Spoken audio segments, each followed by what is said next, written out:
আমি আজকের এই ভিডিওতে দেখাবো কিভাবে ক্যাপকাটে বাংলা লিখতে হয় সঠিকভাবে। ক্যাপকাটের ভিতরে ছোট্ট একটি সেটিং করলেই আপনার বাংলা লেখার সমস্যার সমাধান হবে ইনশাআল্লাহ। তাই ভিডিওটা না টেনে সম্পূর্ণ ভিডিওটা দেখুন আর এরকম ভিডিও পেতে আমার চ্যানেলটিকে সাবস্ক্রাইব করুন। আমি জানি আপনি যখন ক্যাপকাটে বাংলা লেখেন তখন আপনার লেখাগুলো এবড়ো খেবড়ো হয়, আকার একার ঋষিকারগুলো সামনে পিছনে চলে যায়, লেখার সৌন্দর্যটা নষ্ট হয়ে যায়। তাই লেখার সৌন্দর্যকে ফিরিয়ে আনতে আমি যে স্টেপগুলো ফলো করতে বলি সেই সব স্টেপগুলো ফলো করুন, ইনশাআল্লাহ আপনার লেখা সুন্দর হবে। ক্যাপকাটে বাংলা লেখার সমস্যার সমাধান। আপনার ফোনে যখন এইরকম একটা ইন্টারফেস শো করবে তখন নিচের এই যে মি অপশনে এখানে চলে যাবেন।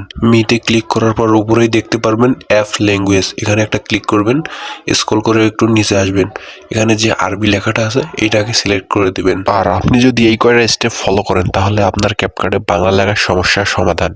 শুধু এইখানে একটা সমস্যা হবে কি, যখন আপনি এই আরবি ল্যাঙ্গুয়েজটাকে সিলেক্ট করবেন তখন আপনার যে টুলসগুলো আছে সেই টুলসগুলোর নাম আরবিতে শো করবে, যা আপনি সহজেই বুঝতে পারবেন না। এর জন্যই আপনাকে আরবি ল্যাঙ্গুয়েজটা সিলেক্ট করার আগে সুন্দরভাবে ভিডিওটা এডিট করে নিতে হবে।